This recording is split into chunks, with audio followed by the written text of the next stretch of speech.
Hi, my name is Analie Fernandes. I'm a second-year UQ-Ochsner student, and I'm excited to welcome you today to another episode of White Coat Wednesday from Brisbane, Australia. I'm here today with Dr. Kathy Jo Carstarphen, who is the Society Head, the Clerkship Director for the Medicine and Society Rotation, and a primary care physician at Ochsner Health. Super excited to be here with you today, Dr. KJ. Thank you, Analie. I'm going to just jump into our first question, Perfect. if that's okay. Perfect. So you serve as the Society Head for the Tyrone Society. Could you share a little bit more about what that role is like?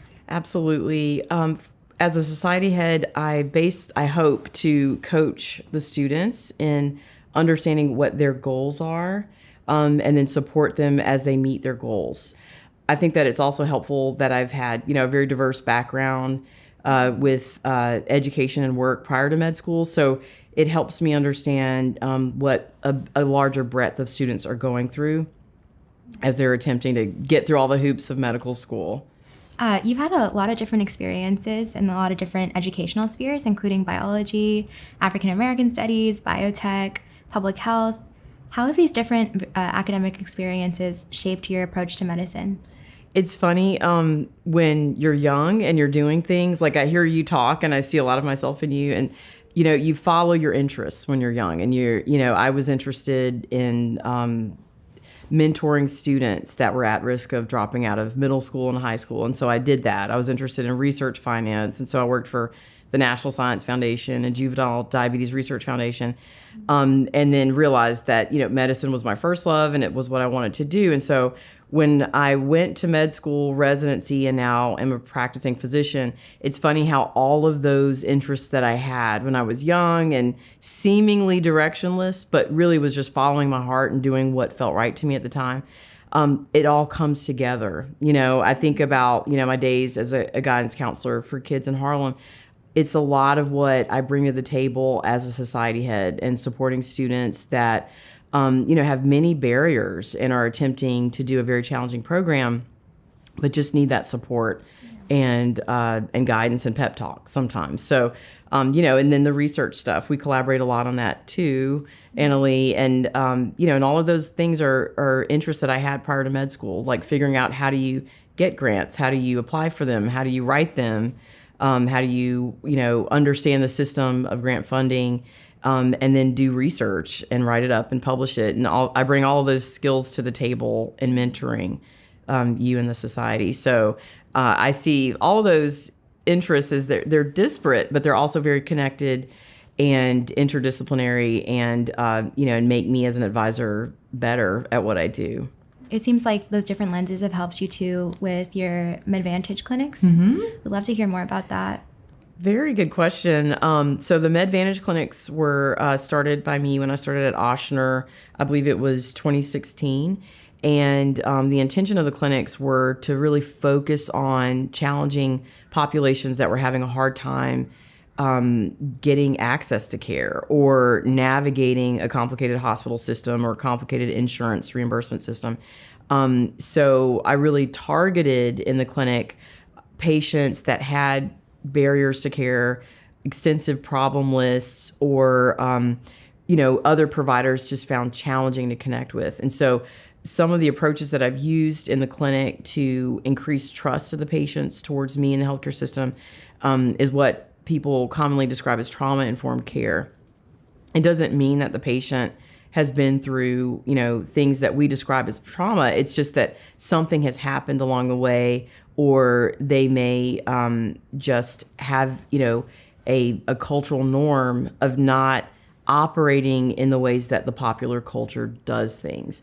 So, so a lot of the approaches that I use are just spending time with patients, listening to stories, allowing them to say what it is that they want, and having frequent appointments, which means that they are driving what they're getting out of it. What's useful about that is it may seem like that's impossible for one person to deliver. It's not one person delivering it. I have a team that includes medical students.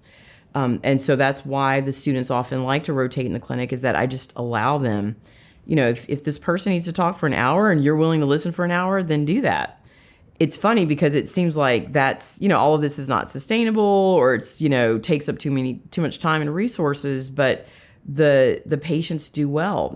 Patients who spiraled out of control, who spent most of their time in the emergency room or in the hospital or didn't take their meds. It may take a year, but the trust does get built, and the patients do better and they live longer. And weirdly enough, I save money for the hospital, although that's not my primary intention.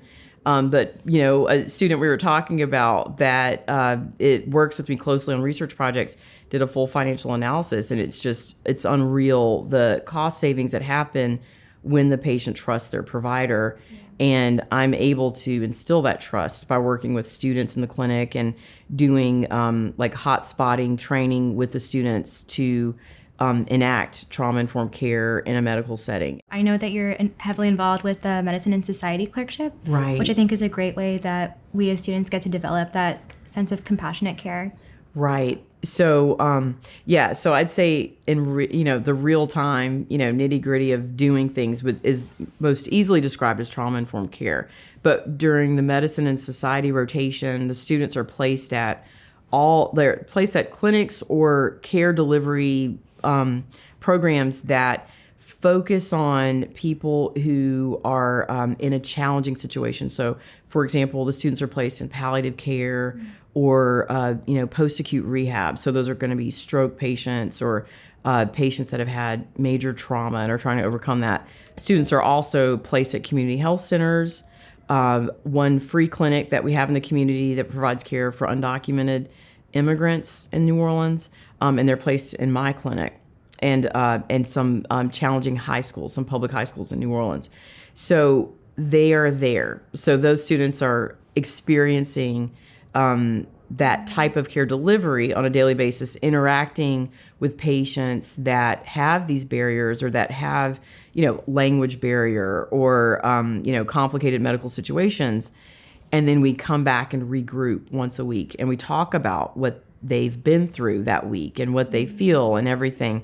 And so what I use when we meet is something that, Martin Luther King Jr. and Gandhi kind of coined, which is called nonviolent communication. And it's this way of going into violent situations. And violence doesn't always mean physical. It means that you are in discord with what's happening around you, but, unpacking that violence, separating it into what is data, what is my judgment, and how do I feel about what happened, and giving the students time to label those things and helping them to label it. And then ultimately at the end of it, acknowledging that for you to go back into that situation and not perpetuate the violence that you just saw, you have to have comfort with your discomfort. You have to sit with that. You have to let yourself be in this chaos internally, and then show up again to that clinic or that rehab facility or that palliative care consult with the perspective of my fear or my sadness or my judgment towards this person is mine. And then we also talk a lot about structures. We do a whole course on structural competency, which is really looking at what are the policy, financial things that we do specifically in the U.S., but, especially in the healthcare delivery setting that are harmful to patients and harmful to providers and the community, and being able to use the right language to describe it. And all of those things help us as providers understand what is me and what is the world, and what do I need to do for me, and how do I show up to the world to undo harmful structures to make our society better for all people. So when you were discussing the different structures and structural violence, it made me think about the work that we do with cost of care and STARS. Yes. Could you share a little bit more about that work? Absolutely. So there was this movement, I believe it was just for educating providers on choosing wisely. It was like this huge campaign, and all these tests that we order and consults that we place, and simplify what we're doing, because a lot of what we order doesn't lead to better health outcomes and increases the cost of care delivery for insurance companies, which eventually comes back to the patient. They can't afford to pay these copays and these deductibles. and then it sort of lost its momentum at some point. So in an effort to change younger providers, there's a new fellowship within that umbrella of care that's called the STARS program. It's a fellowship, and the intention of that is to engage medical students in creating research projects and quality improvement ideas that like sort of undo this high volume, fast paced thinking that we do in U.S. healthcare that isn't helpful and is quite expensive and is not sustainable as the whole nation ages, and there's just not enough resources to continue providing care at that level, especially when the care is wasteful and doesn't change anything. So what we're trying to do is empower medical students to understand harmful financial structures in the healthcare delivery environment in the U.S. and then rethink them. So you were the recipient of the AMSA Women Leaders in Medicine Award. Do you have any advice for aspiring future female physicians? Yes. So I would say, just the fact that I was nominated for that award, I was nominated by students. There were students that were in the clinic with me during COVID, just seeing the chaos, and they somehow felt inspired and they nominated me for that. And so I was very proud to get that award. What I was doing was not so much trying to fit in and move up the ladder. It was more of seeing the gap, seeing who's not getting what they need, and then just doing that work, even if it wasn't popular. But it's also the advice that I would give to anyone, whether you're female or a person of color or anyone who is not a part of the establishment or a part of the dominant culture or the dominant appearance, is that you shouldn't change yourself to fit in and be successful. Who you showed up as on day one should remain intact. You have to do what you need to do to get through the hoops of the educational process, or I have to do what I'm supposed to do professionally to care for my patients. But the fact that I'm different is what got me nominated for that award. Spend that time with yourself, reflecting, journaling, meditating, understanding what makes you you, and that is what you bring to the table. Well, thank you so much, Dr. KJ, for sharing about your medical journey. And thank you, everyone, for joining us today for this episode of White Coat Wednesday. Looking forward to seeing you next time.